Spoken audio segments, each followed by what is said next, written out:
Hi, I'm Eddie Burke. I've been the bartender at the Hollywood Improv for 40 years, and this is my podcast, Eddie's Bar at the Improv. Here we are again at Eddie's Bar at the Improv with my special guest, Mike Carano. Thank God, special. Very special.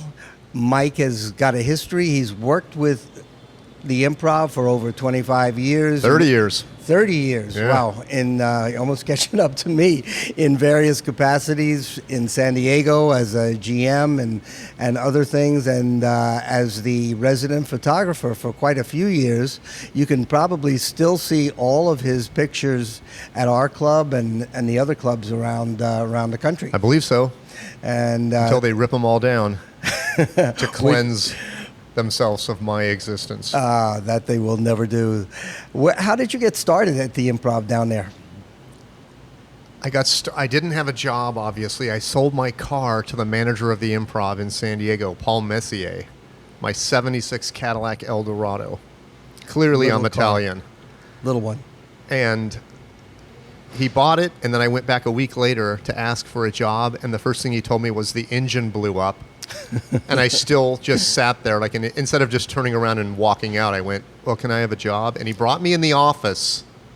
I don't know if this is a good story, but it's still the weirdest. It was just such a surreal, weirdo experience. He brought me in the office and sat me down, and there was cash everywhere. And he went, I'll be back. And he left for at least 5 minutes. Well, and I don't know if it was a weird test or something. It's a bizarre test. If I just took all the money and split. I thought about hiding the money because I thought it would be funny if he came back in and it wasn't there. And I'm like, I don't know what you're talking about. But he hired me as a doorman. And then I said, when do I start? And he said, tonight. Oh, there you go. Get a tuck shirt and get a pink bow tie. And I came back that night and I worked for 2 weeks straight. A pink bow tie? Yeah, we wore tuck shirts and bow ties on the weekends and T-shirts on the weeknights. So your first job as a doorman. Yeah. And how long did you do that and then move on to bigger and better things? I did that for a few weeks, and then they needed a sound person, so I became the sound person, which was just a glorified doorman. But it was a much better job because I got to watch the entire show. Like, I literally couldn't do anything because I was watching the show, and I'd much rather do that. And so, well, run us through your progression to where you got down there as a GM. I was the sound guy, and I'll tell you something weird. If you ever think this company's disorganized, as we do think, I believe. I can't speak for you, but Eddie thinks it's disorganized. I worked for 2 weeks straight, and I finally had the guts to ask, when is my night off? And he goes, tonight. So that's how everything operated. Like, really fly by the seat of your pants. Back in that day, what year was this around? 88. Okay. So, 89. Back then, I mean, that's how we ran too. Everything was, and it had nothing to do with, the people that run it now. This was owned by It was whomever. like a mom and pop, and when we need someone, we'll call them, and when we have too many people, someone can go home, and there were always people to volunteer to go home, and it seemed to be smooth as silk. And it was a cluster F, man. It was on sold out nights. It was, how do you seat people? First come, first serve. So the entire room would be waiting outside, and we just rush them in as fast as possible and just jam people together. It was fun. That was the way it went back then. Same thing went here. First come, first serve, and if you get here, if only two of you are here in a party of four, the other two aren't going to be sitting with you. Yeah, we did that too. Simple. Isn't that crazy? Yeah, that's the way it was. But it was like the money is here. It's not out there online or on the way. And looking at the stuff that we've become used to now, which is no smoking in a show, looking back when there was smoking in there, it was nuts. Mm-hmm. Because all we did was have a line, smoking on this side, non-smoking on that side, and it went everywhere.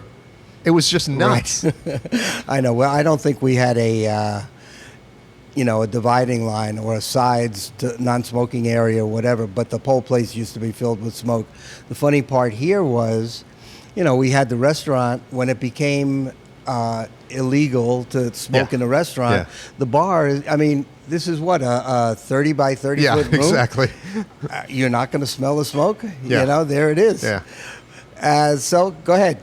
So I was a sound man, and it was a series of of good luck on my part, because we had a manager at the time who was falling apart mentally, and so I would just do his job. Like he would be he was a sweet guy, but he would be in the office crying at times, and he couldn't handle anything going wrong, and I would just take his keys and I would go make adjustments for the servers, and I wanted to be there. I was obsessed.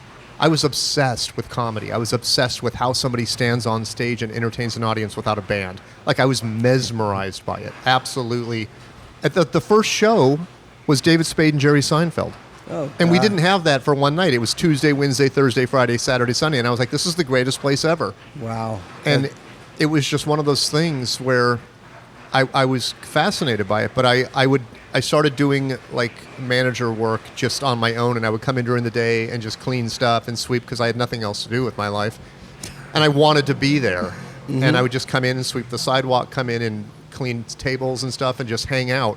Improv's a great place. I think it's people become addicted in the sense that it's just nice to be around here. Absolutely. No matter what's going on, it's just nice. It's the Improv. It's just a good place to hang Absolutely. And people do that, I'm sure, at every Improv, just Yeah. like you're talking about with San Diego. Yeah, and San Diego was really special because we had a great club. It was right at the beach. It was in the heart of where everything fun was happening. And it wasn't crazy like it is now. Like now it's Mardi Gras down there, and it's not fun. It's just wasted people everywhere, fights and stuff. But back then it was just great. It was magical, man. That was my best. Being a doorman at the Improv was the best because it was fun. And then afterwards you went out and the servers paid for everything because they made a ridiculous amount of money. And we just drank till the bars closed, and we got beer, and we went down to the beach and drank till 3 or 4 in the morning, and then slept till noon, and came back and did it again every single night. And it was fun. I think if you spoke to our door guys in the 80s, too, that Yeah. you'd probably get the same reaction. Yeah. Because, they had people, I'll give you $100 if you let me in. Yeah. Things like that. I had people back then offer me $100 to get them into a sold-out show. And I would just turn them over to the door guy so they could make the... Yeah. host so they could make And they some could get money. fired when somebody finds out. Yeah, well, they didn't care then. Now, I know. now it's an issue. But Well, Vegas was like that back in the day. any place that you want to get in, it was like, here. Yeah. It's $20. Just get me a seat, something like that. Yeah. When I don't have any problems with that. Well, Neither so do I was I. working my way up, and then Dave Becky became the GM in San Diego for a short time. And he turned out to be my best friend. He announced that we're going to be best friends like the minute we met, and then we are still friends 30 years later. And he is now a big-time manager. Big time, yeah, probably the biggest maybe. Right. But he made me his assistant manager, and essentially I did all the work, 100%. Sounds like a typical manager. Yeah. And then our old GM got a job at a new comedy club in San Diego called Comedy Isle, Paul Messier, and Paul offered me a job, and then I went to Mark Anderson, the sole owner of all the road clubs at the time, who started here as a bartender. I do not remember him. Maybe Might have he been was a here, short but period of I'll time. bet he was probably here before I even started. He came from money, and he's the one that went to Bud and said, I want to franchise these Yes, out. And he opened San Diego, Irvine, Tempe, San Francisco, D.C., Wow. Dallas, Addison. He opened all of the main clubs, and it was amazing. He was a He had a lot of insight. mentally ill guy, but Yeah. I loved him and hated him at the same time. But he got, Because if it wasn't for him, I would have never gotten promoted. Because I got this offer from Comedy Isle, and I told Mark, and he goes, I'll make you the GM. And he did. I had happened no to Dave business Becky? being a general manager of a comedy club. I had very little experience. I was super irresponsible, and I was definitely a loose cannon, but it was a loose cannon? believe it or not, yeah. What happened to Dave Becky? He left to work on Dennis Miller's first TV show and then said he wanted to become a manager, and that's what he did. Oh, you also worked with I left Dennis to work Miller. on Dennis Miller's second TV show, yeah. Now, how long did you work for Dennis? 4 years. And how was that? An experience? Yeah, yeah. It was like walking on eggshells. Well. It's what it did. You know what it taught me is there's good and bad in every single industry, and being around Dennis was high tension, like insane, very very nervous and high tension. Then I went to work on another show called Mr. Show with Bob and David, and that was pure joy.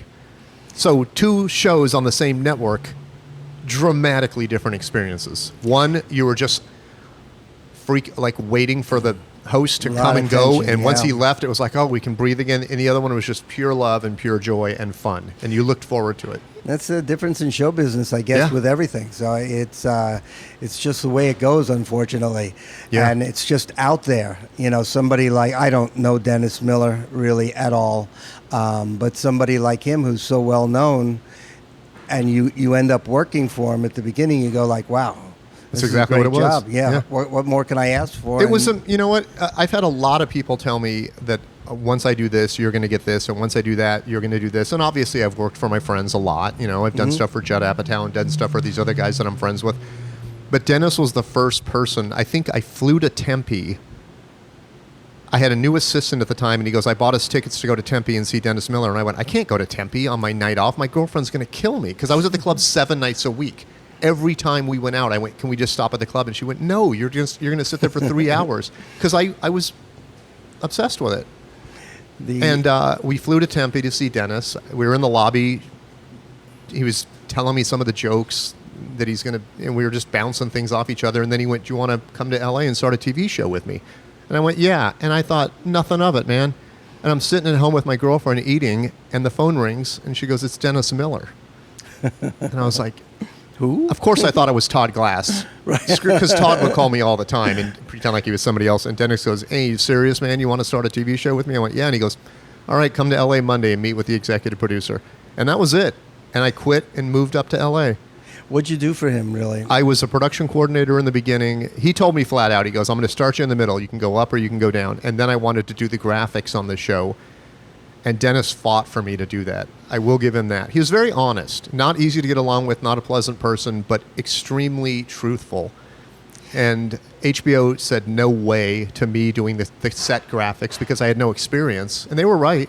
But Dennis fought for it, and I got to do it. So I created all the images on the set each week for the show. That's quite an accomplishment. That's really good, and that is something that you have to be thankful for. It was a panic attack because I did not know what I was doing, and I had to learn Photoshop, and I had to get a camera. Doesn't matter. You'd have had a panic attack anyway. Yeah. It wouldn't have made a difference. In San Diego, were there like any of the employees ever move on to comedy or whatever, like, you know, not the way really. We have it like here? Hollywood is unique in that way. I don't think a lot of people that work at the road clubs, I could be wrong, at least in San Diego, there wasn't a lot of people that worked there that were aspiring comedians. They were mostly kids that were going to college or got out of college, and they were just working there because it was a fun, cool place to work. And we really had an exceptional staff. I mean, there was not a lot of drama. There was drama, but it wasn't nuts drama like I saw in Tempe and saw in Ontario and stuff like that, where it was. San Diego is really a college town. Absolutely, it's a college town and a retirement community, and nothing in between. Because if you're going to go down there and try to do a startup, it's just not going to happen. It's a place where it's a transitory. It's a place where people move to go to school and then go back to Boston or go back to wherever they were going to go. It's beautiful. Yeah. Oh, yeah. It is gorgeous down there. I mean, I had the best time. You know how you don't appreciate things at the time, and then you look back on it. I had the most amazing time in my life. I mean, I got to hang out with some of the most creative people. I was just handed gifts left and right. Like, the minute I became a GM, the biggest radio station in town took me out to breakfast and said, anything you want. Tickets, anything. And I took advantage of it. I had Nirvana's tour manager introduced me to the guy who books Humphreys, my favorite concert venue, and that guy would hook me up anytime, and it was all because of my improv connection. And I would hook them up when they came in, of course. And it was an even-Steven trade. I wouldn't say even, because I would go to a lot of concerts. And I would just make a phone call, and they'd have passes waiting for me at the window. And it was an amazing experience for a guy that's like 24, 25 years old, just to go, oh, do you want to go see Emmylou Harris? Do you want to go see Leonard Cohen? Do you want to go see the Rolling Stones? Do you want to go see this? And we would That's how old you were when you were GM? Yeah. Well, that is young. Yeah. And good for you. How long were you GM there? 4 years. A little more than 4 years. Yeah, that's a nice run. That's longer than most of our GMs last. You know what? It was really fantastic. It was a treat, but I knew in my heart, this is not what I want to do. I don't care how much prime rib costs. I really don't care. All I want to do is hang out with the comics. And I was really lucky that I had an amazing assistant who did care about the costs and did want to do the books. And we had a great bookkeeper in the club who did everything. But you know something? You know how everybody thinks things were better when they were young? It's really because they were young. Right. Things are the same. But thinking about it, it was different, and I think it was better because I had control. There was no corporation to go through. Mark Anderson, our sole owner, all it required was a phone call. Like, I had an idea once. I went, let's put a video screen in here and a video projector. We were the first club to put a projector in there, and Mark goes, do it. And then Pam, who was a partner with him, maybe his girlfriend, I'm not sure, but she owned 10%. She went, no way. You're not going to let him spend a bunch of money on all this stuff. And Mark just came to me and went, just buy it. Do it. And it was $15,000. Wow. I did a $300,000 remodel with just a yes from Mark. $300,000. He goes, get at least two estimates. And I did. And he said, okay. And I started writing checks. And it would make my hand shake writing checks to people. Well, you can imagine trying to get that done today, huh? It was, Eddie, I promise you, even I knew I had no business doing this stuff. I mean, just the projector thing was $15,000 in like 1991. God. And we put it in, and then I just started shooting videos with Patton Oswalt and Doug Benson and Todd Glass, and we would show the videos before the show or during the show. And it was a blast. It was amazing. Just to change the subject for a minute, since you mentioned videos, you have got a boatload of videos online and different podcasts that you've done, and people should really check that out. The videos are just crazy. I mean, they're really good, and there's a lot of them. I've made hundreds and hundreds. I only uploaded like a third of them because the other ones I give to people who pay, like podcast people who pay. Right. And also music. You're a musician. Yeah. You're a singer. Everyone in my family is. I went and listened to no. your songs. Yeah. No. One that you sang about a girlfriend who I believe was Tara at the time. I don't know. Yeah, it was, I don't recall the name of it. And then there was...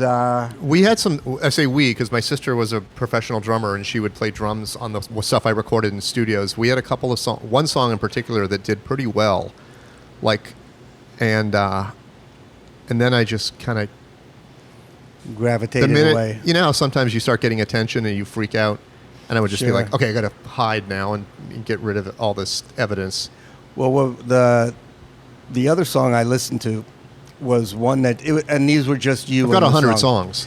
Well, these were just two. Okay. There was the one about your girlfriend, which I assumed was it with a full band? No, just you. Okay. Just you. Okay. And the other one I listened to was about your personal issues, which I thought was just like, oh, this is Mike Carano. It was like, you know, they should all be about personal issues. I'm in my head. It's all in my head.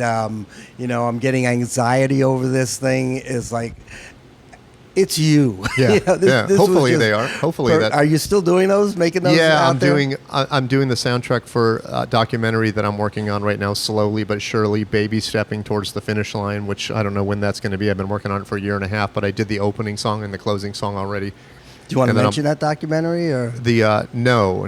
Okay. The death documentary. Okay. But a lot of comics are in it. You know. The stuff that kind of amazes me is your varied experiences and stuff that you've done. I mean, you are like, you know, a singer, a songwriter, a comedian. You know, I don't feel like I'm a comedian because I didn't pay my dues. Now, granted, I've done shows where I stand in front of people and talk for an hour. But every time I'm on a podcast and they go, Mike Carano, comedian, I'm like, I didn't pay my dues as a comedian. Granted, I've done thousands of hours of talking that's available, and some of it's funny, but I think of comedians as people who started off and got on stage as many times as they could with a sole intent to be a professional comedian, and I'll just call you a funny man. Oh, thanks. Okay, just a funny man. And I was wondering too, with all of these things, like you know, you've even produced and directed that play back in the 90s, Spock. Yeah, I did a couple things, yeah. And with all of these varied things, it's like, how do you deal with yourself? And like, what am I going to do now? It's There's a million things that I want to do, and I'm lazy, and I just get bogged down in my head and don't do anything. And plus, I'm afraid of failing all the time, so it just prevents me from finishing a lot of stuff. But that's everybody, isn't it? Yeah. I mean, we're all afraid of failing. But and you know better than I, if you fail, you just get up and go. There's nothing else. You can. I know, but it's but really hard.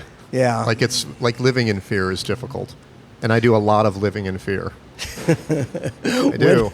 When I worked here, it was constant fear that I'm going to get fired, constant fear that I suck, constant fear that I'm a bullshit artist, and everything isn't. I'm faking my way through photography, which I still feel. Mm-hmm. Everything. Speaking of photography, when did you start doing that for the clubs? I started doing it right when we opened Irvine in 2000, when I started working here again. Like, we opened the new Irvine Improv. I stopped by to look at it. I was not working here at the time, and Robert wanted to show me the club, and then I made up a job for myself. Like, I was You desperate. seem to be good at that. You can really do it.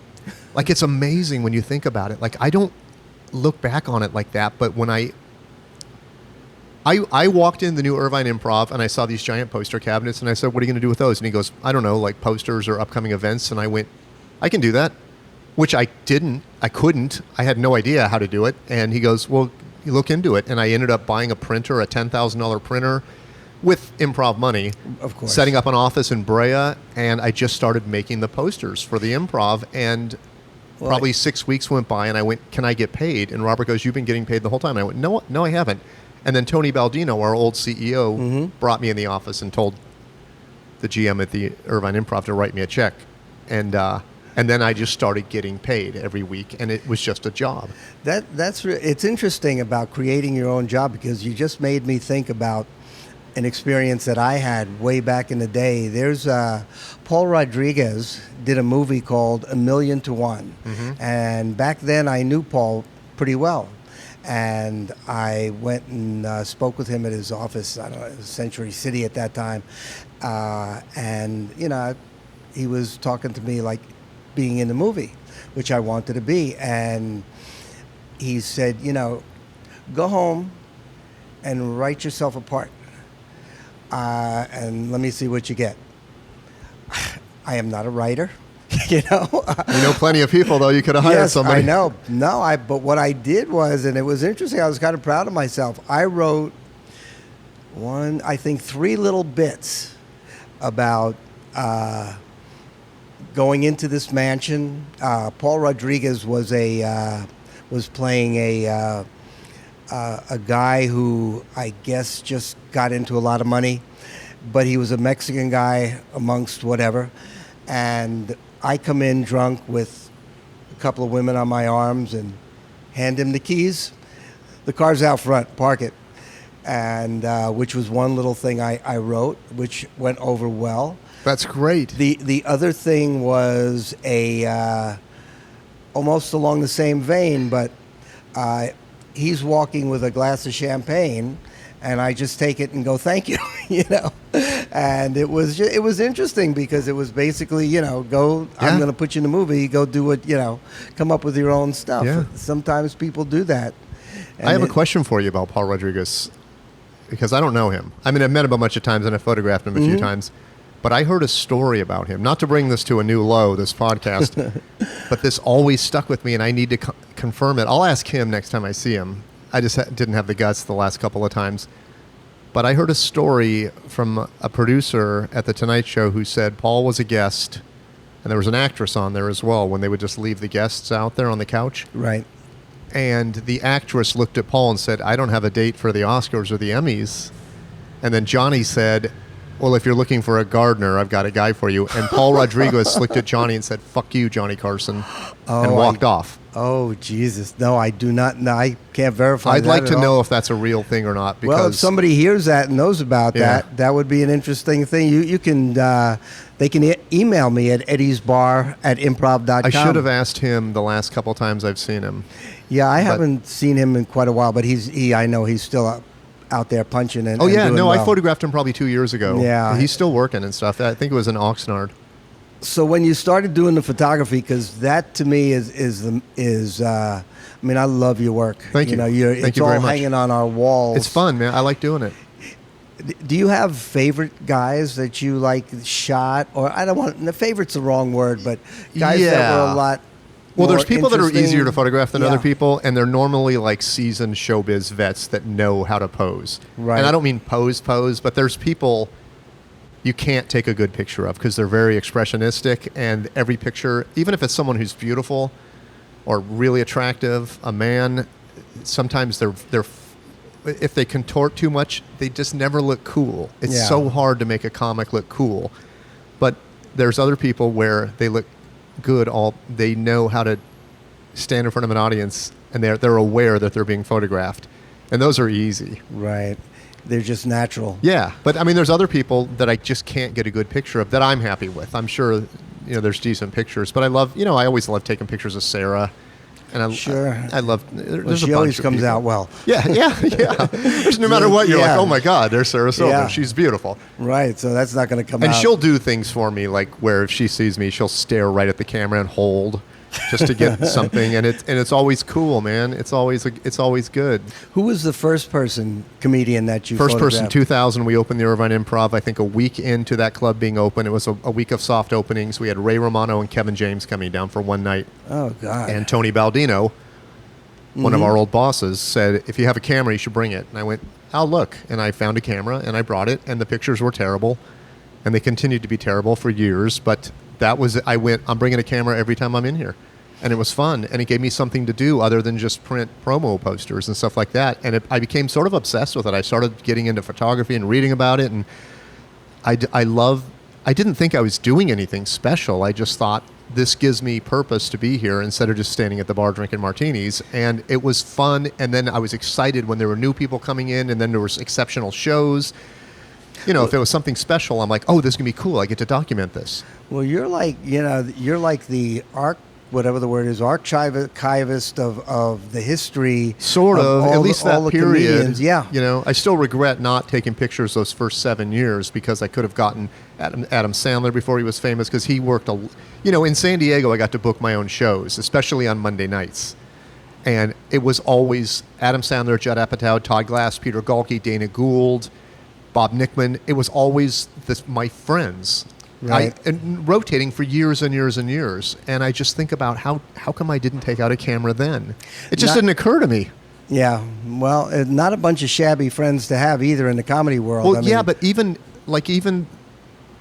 well, I also got to book like my heroes, the people that, like Well, that's a Gary good Shandling question. was, like I saw him on TV and I just went, what is this? And then I remember booking Gary Shandling, and I also remember us getting into an argument in front of my dad. It was really embarrassing, and it was humiliating.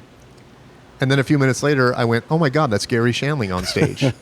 what? I just lost my thought. But But I also booked Tiny Tim, Ray Manzarek, Jim Carroll, all these weirdo, like, who were your comedy heroes? by far the first thing, the sole reason I even walked up and looked in the window of the Improv when it was in San Diego was because I had bought this ridiculously expensive recorder for no reason. I have a spending problem, and I'm like, I need a $400 audio recorder in like 1985, and I didn't need it for any reason whatsoever. I just went, I have to have this thing. I have to have it, and I didn't use it for anything, and I would put it in front of the TV and record television shows. And the first thing I recorded was Richard Jeni's first Tonight Show appearance. And I listened to it 100 times. And I just went, this is the funniest thing I've ever heard in my life. This guy is the greatest. And then, weirdly enough, we became friends, And it was just weird thinking I'm at this guy's house. Yeah. That is the sole reason why I started, like, it was him. It was just bizarre. I remember how many times that he worked in San Diego or worked in Irvine or worked wherever, and I would just hang out with him. You have you've had a very unique experience throughout the years with comedians, because you didn't just know them, you were friends with them, you hung out with them, I think you did things with them, you shot videos, you whatever. I was in San Diego this weekend, and I ran into a girl who worked at the Improv in the early 90s at my niece's dance recital, and she's got a daughter that's in their same dance class, and it was so bizarre. And everyone she mentioned to me, she goes, "Do you ever hear from so-and-so?" I went, "All the time." "Do you ever hear from so-and-so?" "All the time." And I'm like, I've been friends with Judd, Spade, Dave Becky, all these guys for 30 years. Todd Glass for 30 years. Wow. Like, that's a long time to be friends with somebody. It sure is, and it's but it's good. Bobcat, 30 years. Nice to have relationships with those guys. You just did something with Bobcat. Did you just do a... Not recently, but I talk to him often, like a lot. We hang out a lot. And Dana Gould, same thing.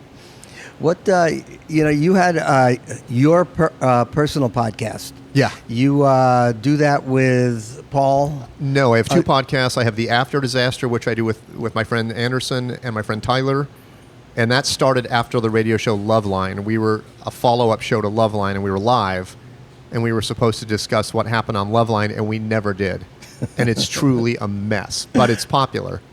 And I love those guys. And then I do another podcast called Miscellaneous Adventures. Which one did you just go to Vegas for? After Disaster. That was our 500th episode. And you had a sold-out audience? Yeah, it was great. It was fantastic. Yeah, you guys have got to check these out because they're really good. I actually listened to one of them, and they're like, I don't like that. They're different. They're different, and they're like, I don't want to say strange or it's weird, just like but three yeah, dudes let's say hanging strange. out, and then my podcast is just me talking into my phone, complaining mostly. But I'm trying to be more positive. But that's Mike Carano. Yeah. I mean, it's turned into a mental health evaluation where I talk about trying to calm down all the time and. But that's your therapy too. Yeah, absolutely. The fact that you can talk about that. Yeah, and she saved me. Yeah, she saved me. Just being able to go out there and even talk to people and say like, I'm a little off. This is my. I just can't shut up right now, or like I can't talk about this, but this is what I'm going to talk about. But how about your singing again? Everyone in my family is a professional musician. I have done the least. I mean, I played guitar for a long, long time, and then Were your parents musicians? No, but we all wanted to be, and both of my brothers are professional guitar players. One of my brothers has never had another job. He's just been a bebop jazz guitar player, and he's filled in for some legends. He was friends with Barney Kessel, friends with all these legendary jazz guys, and he was with Barney Kessel through his death. And he would go over and play for him when he was dying all the time, and he would fill in when he couldn't make gigs. And he's been I really don't have a clue who you're talking about, but he's a jazz legend. But my brother has played with like a lot of these guys. My other brothers, everyone's toured the world, my sister included. She's a professional drummer, and she's toured everywhere. And she played drums professionally for 30 years, and she was an Irish step dancer, and she's done a bunch of stuff. Have you ever played in a band? Yeah, but I have stage fright. And no self-confidence. Boy, do I have a problem with that one. You have stage fright, but you can go up there like with your 500th episode. What were you dressed as, a woman? No, I was dressed as a man wearing a dress. Okay, he was dressed as a man. That was a long story. I just thought it would be comfortable to wear a dress, and we talked about it on the show, and then we were like, we'll wear dresses. And I stuck to it. I changed halfway through the show. Well, I'm glad you did. Well, it starts eating away at you. What if there's a fire and I have to run outside? In a dress. Yeah, I'd rather be. How many podcasts are you involved with? I'm involved with those. I do those two. I'm a guest on Dr. Drew's podcast a lot. A guest on Dana Gould's podcast a lot. I produce your podcast right here. Right. And I produce a podcast called Crazy Money with Paul Ollinger, who is also the person who financed the movie that I'm making right now. Let's go back to this was something that I remember that kind of fascinated me when you did it. Was it Finding Bert? Delivering Bert. Delivering Bert? Yeah.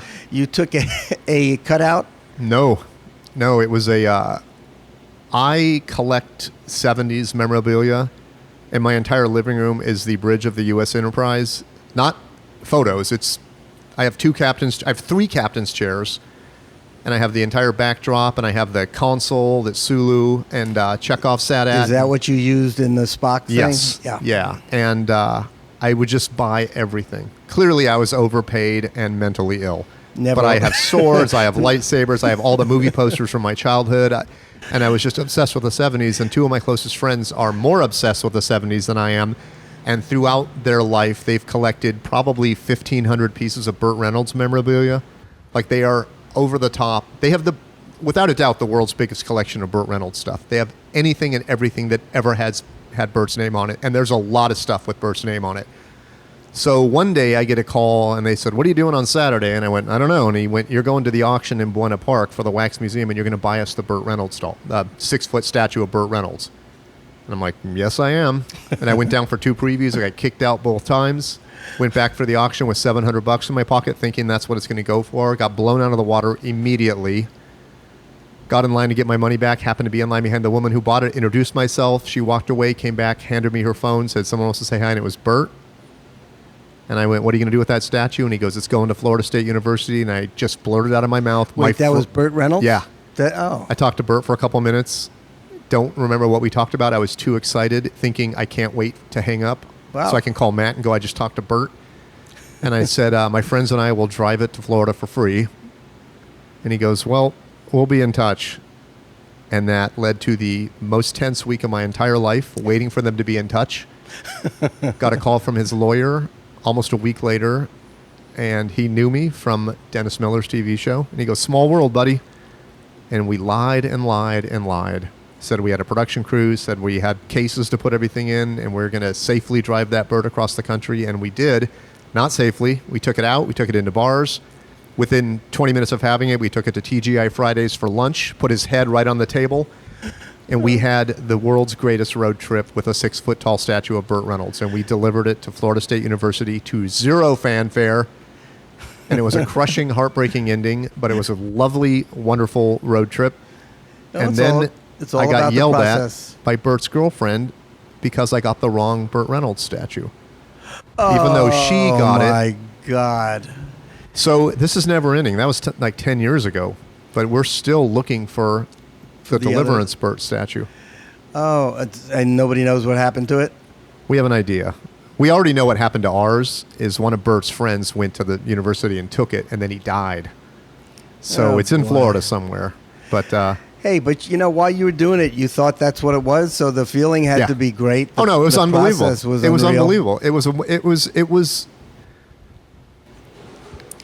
an experience of a lifetime.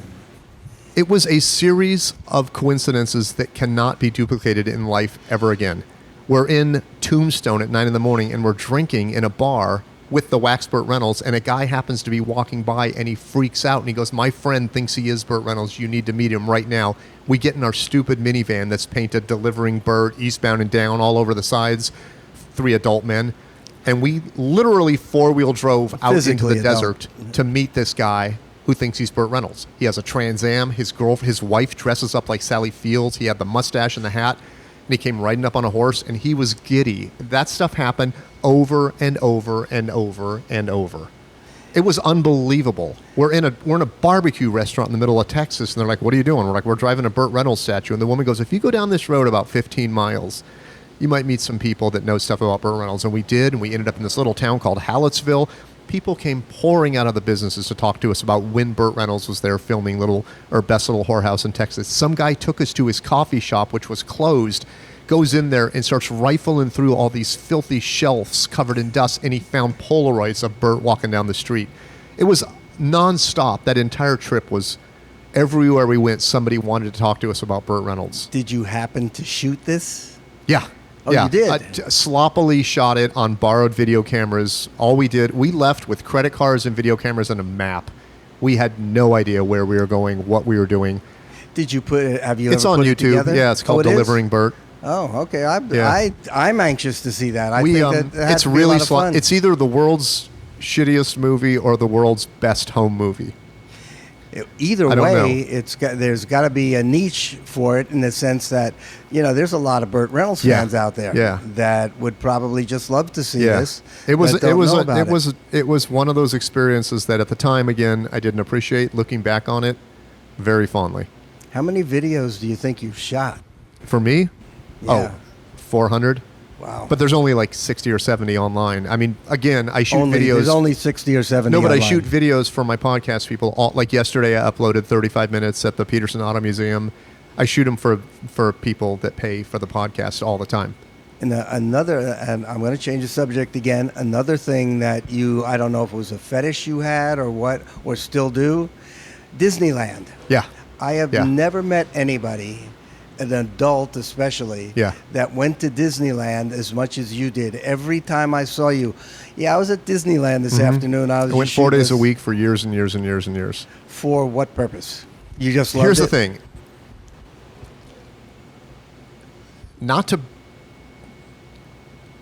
I had some problems in childhood. And mom-based problems. Like we lived in a cult. There's a bunch of shit. And Disneyland represented happy childhood memories. And when I first became aware of the fact that there was a season pass, which was in 1991, my friend and I bought them, and I was like, I cannot believe I get to go to Disneyland anytime I want for a year with this pass that costs $200 or less. And it was amazing. So since 1991, up until the last few years where I got burned out and sick of it, and I've also had therapy, I bought a season pass every single year. And then for 7 years, I lived in Orange County near the Brea Improv, very close to Disneyland, and I would go there for exercise. I would do 2 laps around Disneyland, 1 lap around California Adventure, and then I'd get a margarita and a popcorn and go home and take a nap. That was my exercise routine. That was also if you were going to love someplace, what a place to love to go to. But it's just it changes. Joy. It changes. It was Disneyland for 8 or 9 years, and then it was Death Valley. I would constantly go to Death Valley because it was like it was basically looking for a distraction in life to run away, where no one could reach me. I'm in Death Valley. My phone's not going to ring. And I also did it kind of as an FU to this place a little bit. Like it's Wednesday afternoon and I'm in Death Valley and everyone else is working. Is that what you do now? Are you in that mode, the desert I was mode? For a long time. And then it was the Madonna Inn. I go to the Madonna Inn every 2 or 3 weeks and just hang out and have a piece of cake and drive home. And then it was this other place. It's always a place that's a distraction. And Disneyland was the biggest of all those. But at this point right now, I can't stomach it. It's so crowded, and it's not that fun. I think once a year or once every other year is where I'm at now on Disneyland. I go with friends. Yeah. But I don't want to go there and just walk around anymore. It's just too crowded. Well, you've done it. You've done it over and over again. That's why it just amazes me, your varied experiences like that. Okay, I'm in my Disneyland phase. Yeah. I'm in my desert phase. Yeah. I'm in whatever phase. And it always amazed me because you always used to tell me and still do, like, I got up this morning and I drove down to whatever, the desert. Oh, well, that's why I was averaging like 70,000 miles a year in my car, and my job had almost nothing to do with driving. I mean, I would go to Death Valley like once a week, and I'd spend 12, 13 hours in the car and then a couple hours out of the car. And as long as I could just wear out my brain on a super long road trip, I could sleep that night. And now, again, not to keep going back to therapy, but now when I recognize I'm doing it just as a distraction from regular life, when I do take one of these road trips, I get somewhere and I'm like, what the hell am I doing out here? I have work to do back in LA, and I would rather have stayed in LA, gone for a hike, finished some work, and got to bed. Yeah, but, well, that's only because you have a long ride home. Yeah. That was it. You were brought up, your father owned a pawn shop. Yeah, still does. I believe. Still does, 50-something years. When you were a kid, did you enjoy like going in there and rummaging around or whatever? I don't know, but I will say that growing up with a dad who has a pawn shop, you don't conceptualize that you have to buy things in life. Like the idea of buying a TV or buying a radio or buying a watch was not even on the table. It was like, I'll just get one from my dad. Right. You know, I mean, there was never a time where I thought, I need to go. I mean, until I was an adult and had moved out, where I went, I want a TV. I'm going to go to Costco and buy a TV. It was always like, I'm going to get one from my dad. When I was a kid, my girlfriend wanted diamond earrings. My dad dumped a box of diamonds on a table, and we went through and found 2 that were the same size, and I brought them down to a discount jewelry place in downtown, and they mounted them for like $15. Jeez. And then, of course, she went and got them appraised, and she's like, this is like $2,000. And I was like, no, it was like 50. 50. But that's how I thought of things. I'm like, why would I buy a stereo when I could just go take one at my dad's pawn shop? And To me, I would have been like a kid in a candy store.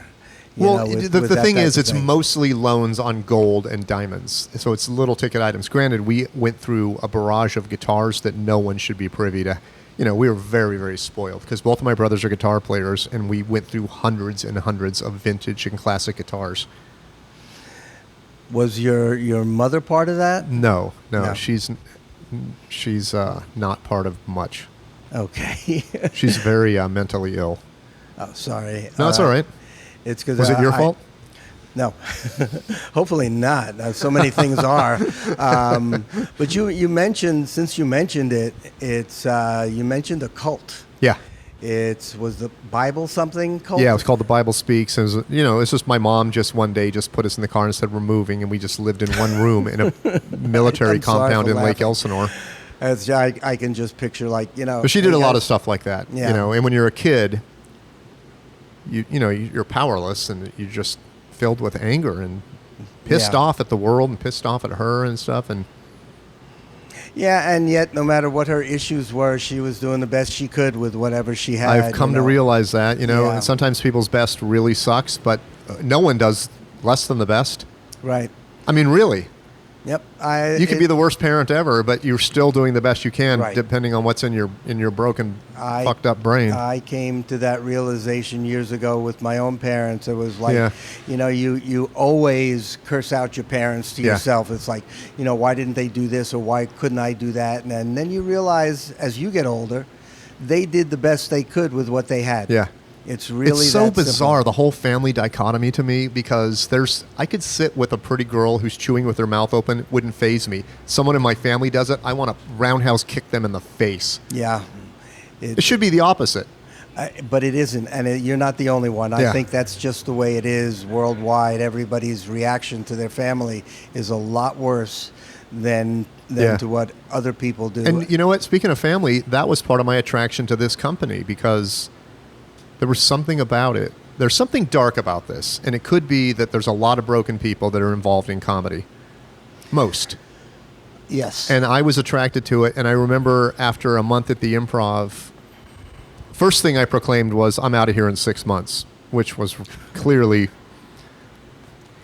early Not on the in my case. making proclamations that are very wrong.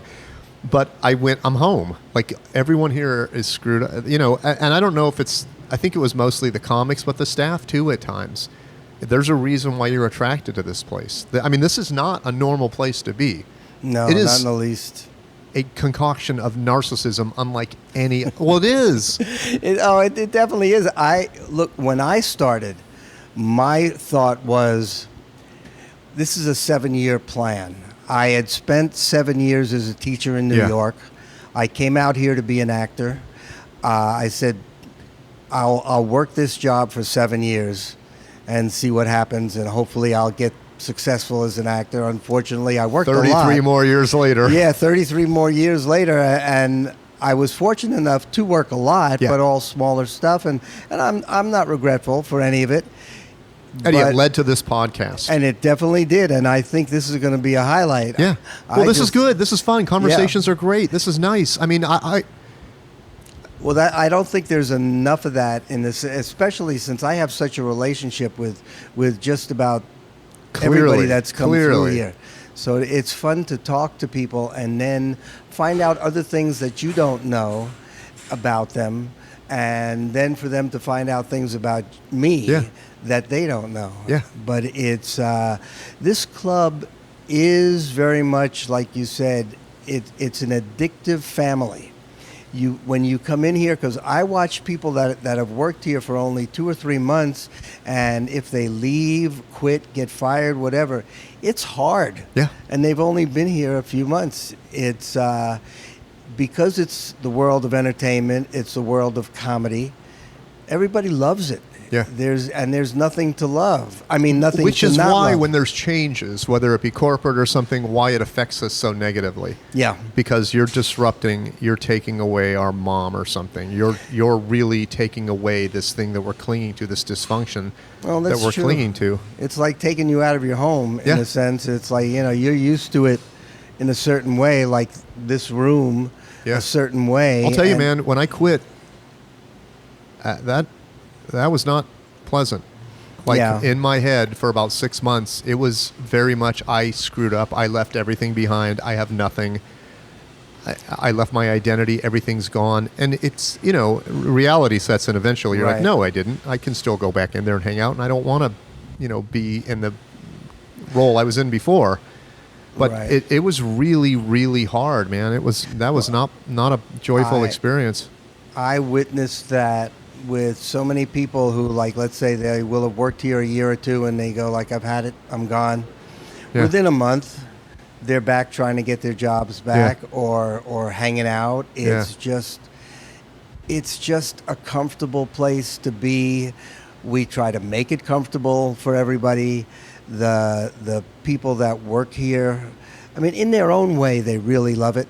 Absolutely. They really do. Absolutely. Everybody bitches and moans. Yeah. But everybody loves it. It's like I said, it's a family place, even though it's corporate. And It's no a matter what family place. happens, Tom Wilson told me this when I was complaining to him. He goes, you won. He goes, you're not sitting in a cubicle wearing a tie, doing something you hate. He goes, you won. And I was like, I need to have gratitude. We did win. Like coming Yeah. here, granted, we're not living this dream we had as a kid. We're not where we thought we should be. No one is. No one is. It's just not a real Right. thing. But this is so much better than we're selling insurance, and then we just go home and drink away our troubles because we're so miserable. But now we've got a mortgage and a family and all Right. this stuff. But Yeah. this is a fun. It's what's bizarre to me also is I was so accustomed to how the San Diego Improv operated. Coming up here was a huge change because bet. the shows on the road are not the same as the shows here. This is a showcase club. Right. So if you come here as a customer, you see 8 or 10 comics. It's like getting a sampler plate of food, sort of. Whereas down there, you're getting one meal. Like you'll get somebody for an hour, but which I think is the way to watch a really good stand-up. Like you want to watch Bill Burr for an hour because it takes you on this journey. Right. But here, it's just such a different vibe. There's just so much more happening, just the turnover. There might be 25, 30 comics on given the 4 shows that take place between the 2 rooms here. And it's just so much. It is, yeah. And I think people... But I liked it. I mean, it was a change that I was like, oh, this is weird and different and cool and exciting. And it was so much fun just hanging. To me, like when I first moved my office up here, just hanging out here at midnight there was nowhere else I wanted to be. Well, And I was working. I was in my office, and I would come down and get a drink and go back up, and I would go in the showroom and come back down and go back up. And that was a magic time, like midnight here Yeah. or late night. Yeah. It's all these guys would come in. We always had like Robinson and Schwartzen and everyone would just show up here because it was the end of the night and they were done. Right. Wherever they were performing, and people would come here, and people that were performing at the Wiltern or where bigger people would, let's go to the Improv afterwards. Even though I feel like after listening to the first couple episodes of this podcast, I feel like I really missed out on something with the whole 70s. Like I really do feel like I missed out on... Well, the 80s, the early 80s, and I didn't come around till late 80s. 80s, yeah, they were the magic times. Yeah. They really were their time. I really wish I would have seen that and been around for that. It was a time that will never be repeated, but every generation kind of has that thing for themselves. But in the world of comedy, the 80s here, between An Evening at the Improv, which I think was one of the very first comedy shows on A&E, I believe. I mean, everybody was on that show. Absolutely, I watched Every it. comic that was alive and able to speak was on that show. It's funny because when I started working at the San Diego Improv, I did not associate that with the Evening at the Improv at all for some reason. It took years for me to go, oh yeah, it's the same thing. It's a chain of clubs. But you know what? The midnight thing here, like I do remember like huge comics would be performing in town at big theaters, and this was where they came, even during the time I was here. Yep. It would be like, oh, we're waiting around to see if Seinfeld shows up or whoever who's performing downtown. And they did. Robin Williams did. Like, they'd finish over there and go, let's just go hang out at the Improv. They all did. And we even kind of, against the rules, would, be not open, later. Open the showroom to our regulars and comics, and they'd be in there till 3, 4 in the morning or what have you. They just kind of would just be there, and everybody was having a great time, and they'd come back night after night. People like Bruce Willis back then. I mean, this is one of the reasons all those people hung out, because this was a family thing. This was a late night thing. Yeah, okay, and we're finished work. Let's do it. I've always said that this is the best bar. I mean, I've told people a million times, like, there's parking. It's not just a bar. Like, what if you can get dinner, you can get food, you can go in there and watch like a real show? Or you can just hang out at this bar. Yeah. And unlike, you go to another bar, you're like, what else is happening here? Nothing. Well, we're serving drinks, there's a jukebox, and there's a TV in the corner. Yeah, people aren't totally aware of that, but they should be aware that, you can come to the bar. Yeah. You do not have to go to the show. There's no admission to the bar or the restaurant. If I were drinking, I would rather hang out at this bar than almost any other bar.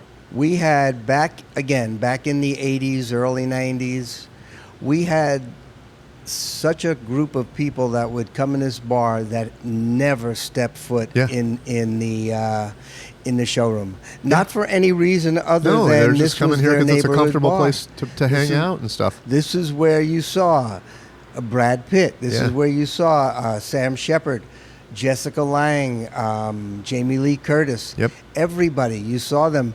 Will Chamberlain. Hey, just from my experience, like, I was not at this club. No, I was here a long time. Forget it. 17 years. Well, a year I had an office in Brea, then I moved it up here. But just from, I don't know how to phrase this without seeming like it's a starstruck thing, because I don't think it is. But I think the opportunities, the situations that I've been privy to have been so much more exciting than just regular life, what I imagine it to be. And because I always question, like, why am I so excited to see Paul McCartney? Like, why am I so excited? Why was I so excited when I walked out of my office and Chrissy Hind was sitting out there in a chair? Right. Like, am I just some goofy groupie that's... But I really think there's something more exciting about creative people that are just... And it's not the celebrity aspect of it, because I hang out with plenty of celebrities, and I find that annoying when we're out and people are bothering people. I don't think that's what it is. But the night that comes to mind, there's a ton of them. But the night that I resisted, I didn't want to be here. Got a call. You need to be at Melrose on Sunday night to photograph this birthday party for Jan Murray. I'm like, I don't want to. I don't want to go on Sunday. Sundays suck. I'm like, I don't want to be there on Sunday. I was just a baby, an arrogant dick. I was like, I don't feel like it. No. And I did it. And I showed up, and I met Jan Murray, and he was this old-timey comedian from the 50s, sweetheart, great guy. And then Shecky Green shows up. Then Buddy Hackett shows up. Then Red Button shows up. Then, who? Oh, my God. Milton Berle? I don't know. Milton Berle showed up but left immediately because he wasn't feeling well, died very shortly thereafter. And then people are talking about Johnny Carson might show up. So-and-so. Then Mike Doug. It was Sid Caesar. Yeah. I became his assistant for that night, and that was one of the greatest experiences I've ever had. Like, he just went, can you help me, young man? And so every time he needed help getting around, I was his guy, and I would take him to the men's room, and I would walk him out here. And he was so sweet to me, and there was a point where I had taken Sid Caesar to the men's room, and I'm standing in there with my camera hanging around my neck, and you got Buddy Hackett and Shecky Green at the urinals, Sid Caesar and Carl Reiner behind them doing the little old man invading your personal space thing, literally leaning on them, talking to them while they're peeing. And I'm standing there with my camera, and I think John Kirk or somebody came in the bathroom, and they went, that's the best picture ever. And I went, I can't do it. I can't take it because it just seems like I'm invading. Yeah, and I didn't take it. But I still got a ton of pictures of all these legends, all the people from the Newhart show that were here, Tom Poston, all these guys. And I remember leaving going, I just hung out with people who created TV. Like, these are, and not, it wasn't in a starstruck way, it was in an honorable way. And I just went, Carl Reiner sat there talking to me over and over and over. In fact, he was back there waiting for his wife by the women's room. And he reached in her purse, and I went to take a picture of it, and he goes, take two. And one, he stuck his arm all the way in the purse up to the elbow. And then the second one, he looked at me like, You caught me, and I was so nervous. They're both out of focus, but he wanted to set it up so I take these pictures like he's going into his wife's purse. And they all did that. And I remember talking to Jan Murray later, and he's like, I remember you, young man. I have those pictures hanging. I gave them to his daughter, who I still talk to nowadays. You can't get that experience. No, but all anywhere those. else. I mean, I remember one night Richard Jenny goes, I don't feel like doing the third show or doing my act on the third show. And there's only 50 tickets sold. And he goes, do you care if I tell jokes? And I went, of course not. And he told jokes for an hour, and he got a standing ovation. And I sat there with Dave Becky going, this will never happen again. The chemistry of the room was up for it. Mm-hmm. He can remember an hour's worth of jokes. And it was like one of those things I went, I'll never forget me asking Bill Hicks to walk the room. That's not true. Apparently I forgot about it. A friend just reminded me. He goes, I was there when you told Bill Hicks, I heard you can walk the room. And he goes, you don't want to see it. And I said, just do it. And he goes, it's not going to be pleasant. And he did. And it was so unpleasant that I was convinced I'm going to be fired. Well, walk the room. What does that mean? He was so filthy and so offensive that groups of 8 or 10 people would get up and just walk out. Wow. And we had 150 in there, I think, when the show started, maybe 60 when the show ended. And it was so disturbing what he came up with. And he's a legend, and people consider him to be like the comic genius. Yeah, he is a legend. But I had just heard that he could walk the room, and I wanted to see it. And it was very, very inappropriate. But I got to see it. Right. I got to, I want to have gratitude for all this stuff. I got to see Chris Rock perform for 15 people in the little room. How many times have we been able to see Chappelle? People pay a lot of money for those tickets. Yep. We've seen him hundreds of times. Mm-hmm. Hundreds of times. That's why, like I said, it's an experience you can't get anywhere else. Yeah. And especially like the hanging out part, like, or just even without being gross, being in a bathroom with those guys. Yeah. You know, at the urinals with the actual legends of comedy. Yes. The people that really started the whole thing. Yeah. And you know, it just made me think that all of this is because of Bud Friedman. Yeah. You know, it just hit me. It's like he started this whole thing in New York. It's so weird that he's getting credit for something he had no plans to do, but you know, I don't know what else to say, but God bless him. Yeah, it mushroomed into what it is now. Yeah. And the fact nobody had done what he did back then in New York, and he brought it out here. And yeah, there's been other places too, and you know, you've got the store and the Laugh Factory, and that's great. Everybody's got their own little history. Well, they have their own version. Yeah. They have a different version, which is Kinnison and Dice and those guys. But we've got something I don't think that any of them can match, and that's the fact that we have this. We have a bar where they hang out. We have a restaurant where they can sit, and I think that's a big attraction. Absolutely. It's like, you know, if we don't want to sit in the show or after we perform, we can just come out and do whatever it is we want, hang out, have a drink. If anybody's bothering us, you know, there's been so many experiences in here that I was excited about that I don't know why. Like when I walked in and Rita went, Dick Van Dyke's in the showroom, and I was like, why am I so excited about Dick Van Dyke? Mm-hmm. I like Chitty Chitty Bang Bang, but I wasn't like that. But I was freaking out about Dick Van Dyke. And then I started thinking about it later. I'm like, oh, the Dick Van Dyke show, he created, with Carl Reiner. Right. But I remember sitting there talking to Dick Van Dyke going, this is weird. I'm talking to Dick Van... Like when I left, I was like, I just had a conversation with Dick Van Dyke. And all of these people were innovators, you know, Absolutely. In the sitcom It's business. so weird thinking that we're old enough to be around people that started something. I don't know if I like that. Well, it's like, funny. I don't want to go, I remember when Henry Ford first told me this idea. Well, even I can't do that yet.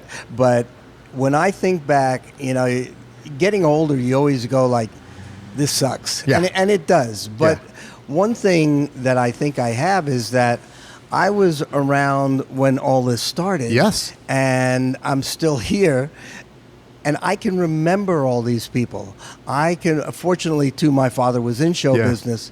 So I met Rodney and... Yeah, I met people when I was a kid, like Rodney Dangerfield and Red Buttons and so on, and Sid Caesar.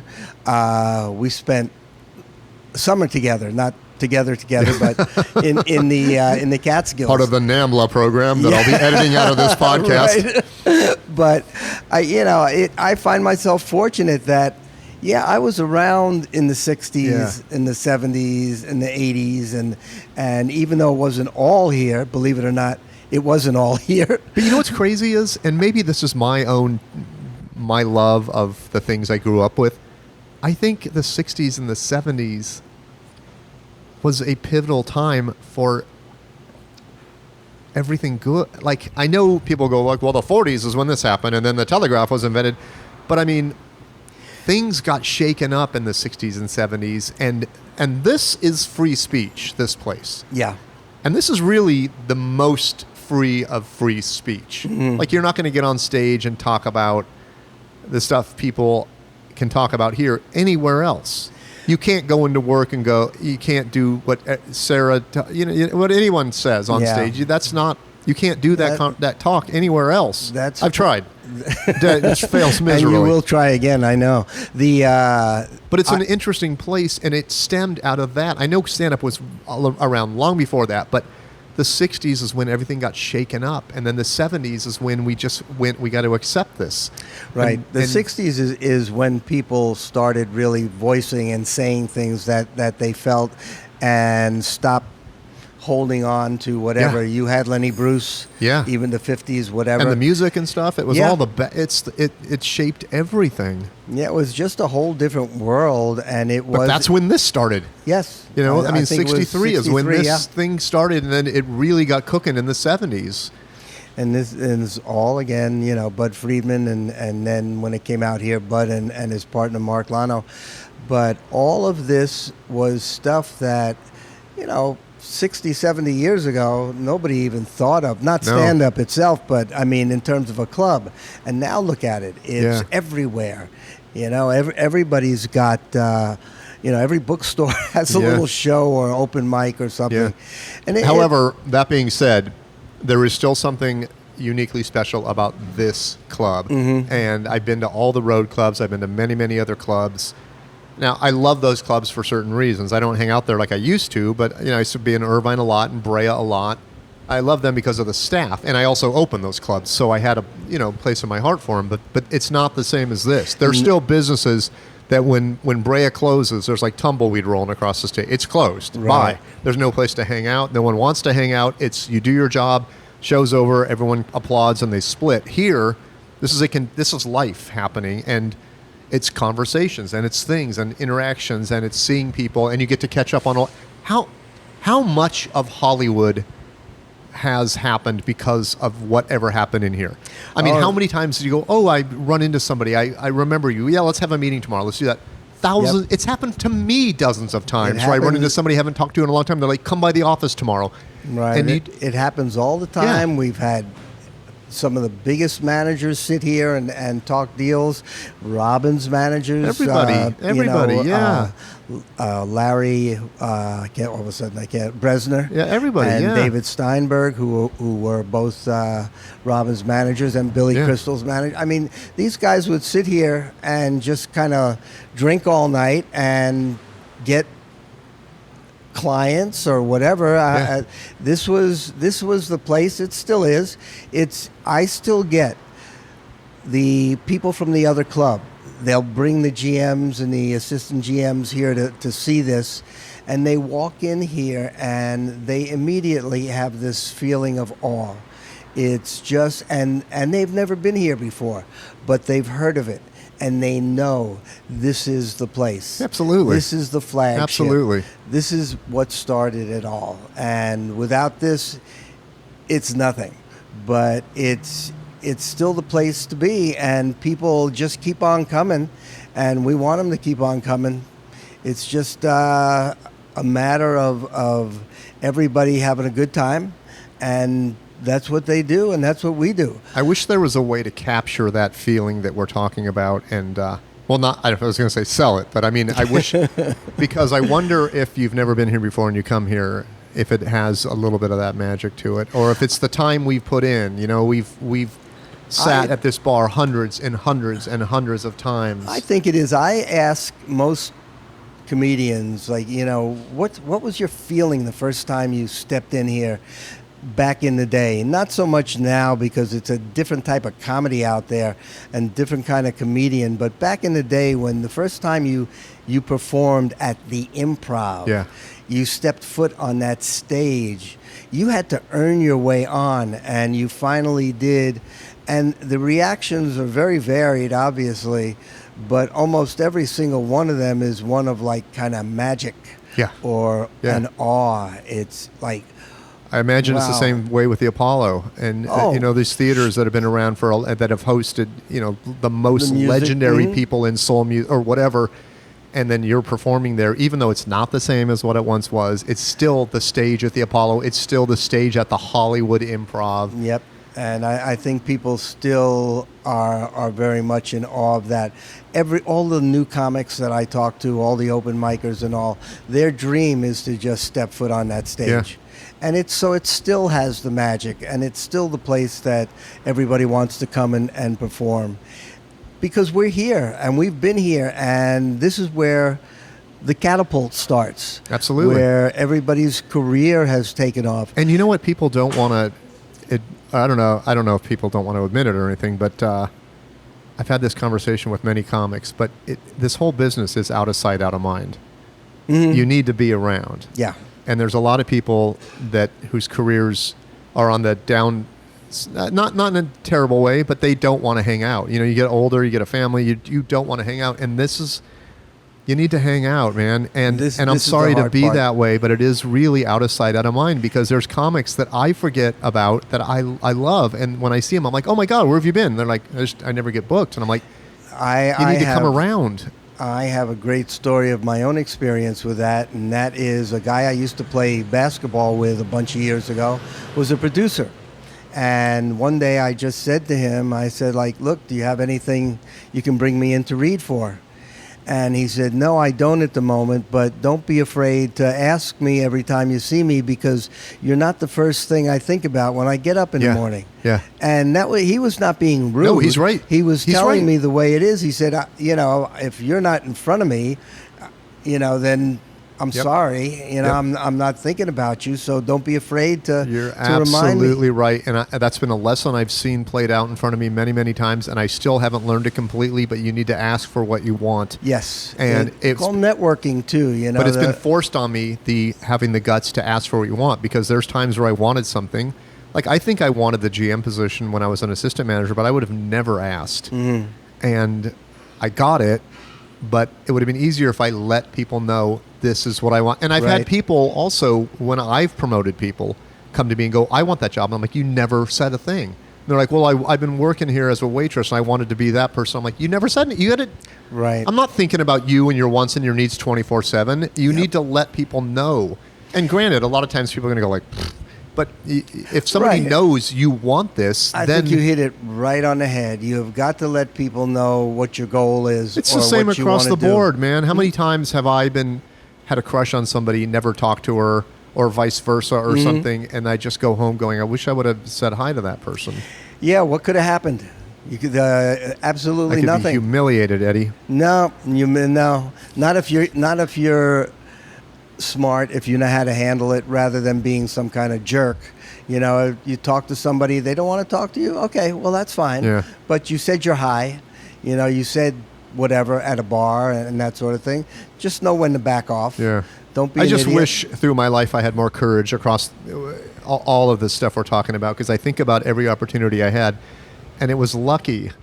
It was lucky that I started working at the Improv. It was lucky that I got promoted. It was lucky that I started working for Dennis, because I ran into him in Tempe one night. It wasn't stuff I pursued, and I wish I would have been more like, this is what I want. Granted, that wasn't what I wanted either. I just wanted a change. I don't think you can speak to anybody who doesn't feel the same way, no matter what level they're at. Yeah, It's yeah. kind of like you just got to say, I'm like, just envious when I see somebody know exactly what they want. who was I talking to last night? Somebody. I don't want to mention names. It's a good thing, but they opened for this very big act all the time, and one place that they did not ever get to go for this person was Chicago. And so he's having dinner with the celebrity and his agent and somewhere, and they're talking. The celebrity gets up and goes to the restroom, and the other comic says to the agent, you know, I have opened for so-and-so everywhere, but I've never opened for him in Chicago. And he said, the agent said, there's nothing, I mean, I can't control that. That's up to him. And he saw the agent, I guess, write or type something in on his phone. Lo and behold, a week later, he gets an email that he's going to open for that guy in Chicago.